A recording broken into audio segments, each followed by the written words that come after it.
We are going to turn our attention now to the West African nation of Ghana, where a movement is rising to end period poverty. We are very happy to be joined as we continue the show by Loretta Naa Dei Ashie, who is a leader of the Socialist Movement of Ghana. Loretta, thank you so much for joining us here on the show. Thank you for having me, Eugene. Thank you. Well, it's really an honor to have you here. You all were relatively recently out in front of Parliament with the campaign Don't Tax My Period. Tell people who are watching what this campaign is about and what you were demonstrating for. So, in Ghana, our revenue authority classify goods into two main categories, that is luxury goods and necessary goods. Unfortunately, sanitary products are under the category of luxury goods, while on the other side, condoms are necessary items. So, because it's on the luxury goods side, it automatically attracts a 20% import tax before the VAT and other taxes. We think that that luxury tax is inhumane, is discriminatory. Even taxes on sanitary products is discriminatory, and it shouldn't even be on in the first place. So that is where the uprising is coming from. We say that women deserve to bleed in dignity. If you tax women, it's like you are taxing us because we came out as women.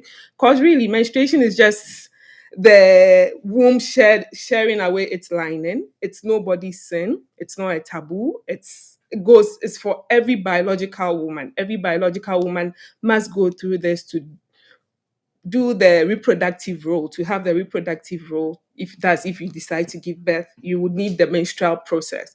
And so putting a tax on us is so unfair. And so that is why we were in parliament to petition the parliamentarians. It's such an important issue. And, I think that maybe some people aren't aware. I would say people who don't have to deal with having a period aren't aware with what it means when you don't have access to this sort of thing. As a woman, how it can create many obstacles in your life. I know that sounds like something very simple that most people should know. But for those who maybe have never really had to worry about needing access or not to sanitary products like this, or those who've never had to worry about it because it's just not something their body goes through, can you explain why it's so important for women to have access, what that access should look like, and how not having access to this kind of stuff makes one's life much more difficult, makes it harder for a woman to participate in modern life? Yeah, so period poverty overall is the lack of access to sanitary products, medical care, and all the things you need to feel comfortable during your menstruation. It is so important because during that time, a lot of girls stay off school. During that time, a lot of women in Ghana do not work, are not able to go to work, and this is so bad, this is so not good. The girls keep missing 7 days, 5 days of school going every month, and so at a point in time you are frustrated. Menstrual poverty also includes you not having access to basic toilet facilities, and so already in our schools the toilet facilities are bad. You're frustrated, you're having your period, you're already frustrated. Now you don't even have access to sanitary pads. Sanitary pads are the common ones used in Ghana. But when we classify it sanitary product because it includes menstrual cups, tampons, and all that. But in Ghana, most people go for the sanitary pads. Children don't have access to sanitary pad, and now they have to trade sex to afford sanitary pad.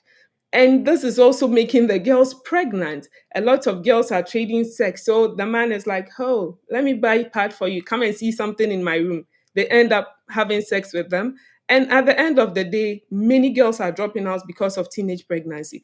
We think that this is making the inequality gap wider, and government has to have an immediate solution to it.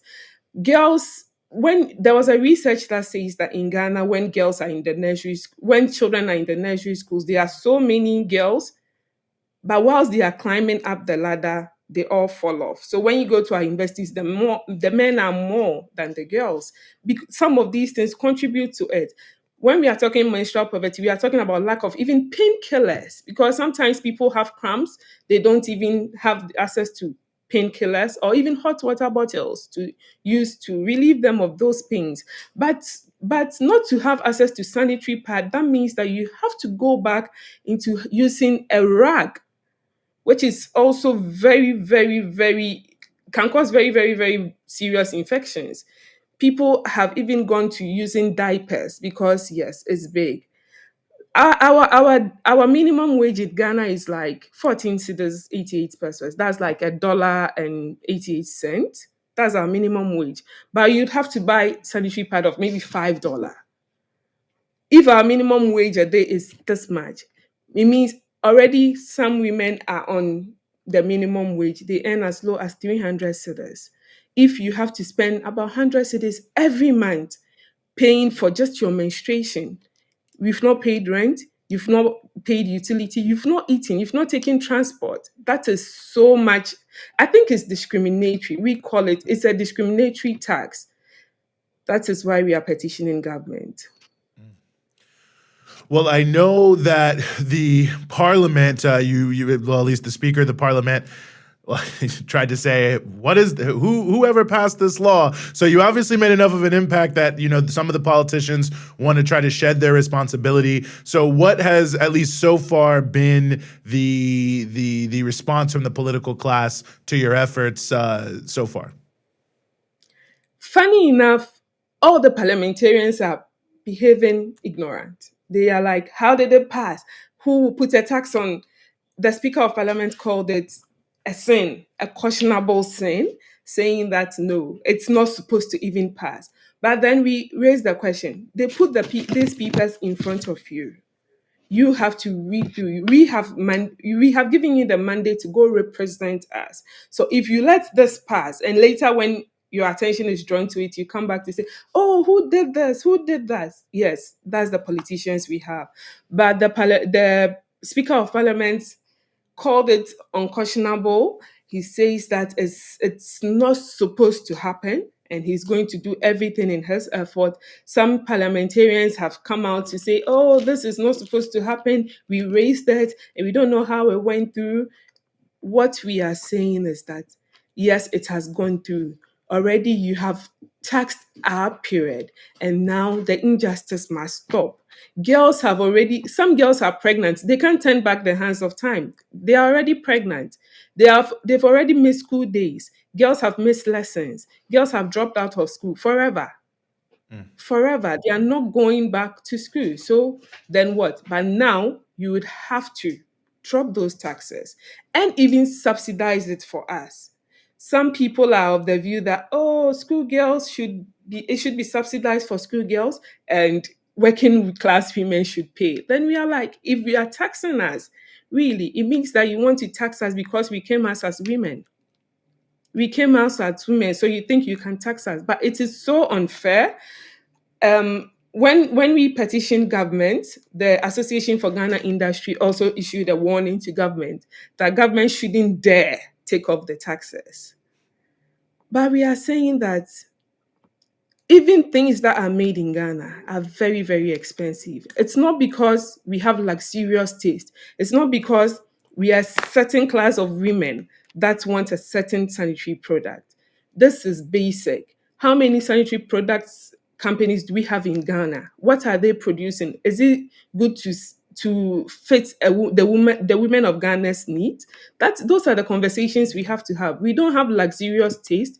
We are not sitting in our high sky saying that we want this particular. We just need something comfortable for our girls to be in school. We want to be able to work. We want to be able to bleed in dignity. I don't think we are asking for too much. It's basic human right. Very well said. Very well put. I think you are definitely not asking for too much. Maybe just quickly before we let you go, what are your plans in terms of continuing the campaign? Our finance minister is going into parliament on 27th of July.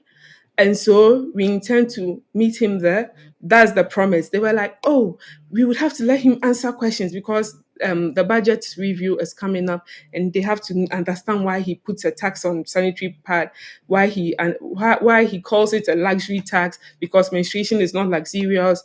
They've been saying a lot of things. We intend to meet him up in Parliament on the Thursday, 27th of July. Before then, we have some planned activities.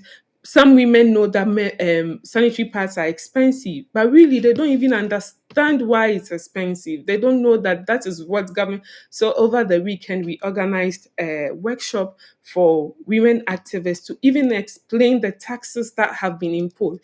Most of the time in Ghana, people think that things are hard because God is punishing us or something. But we want people to understand that yes, it is a systematic. It is an issue of government. Government doesn't think about you and I. They don't even think about women in Ghana. That is why they are imposing tax on us and not imposing tax on condoms. Sex is a choice.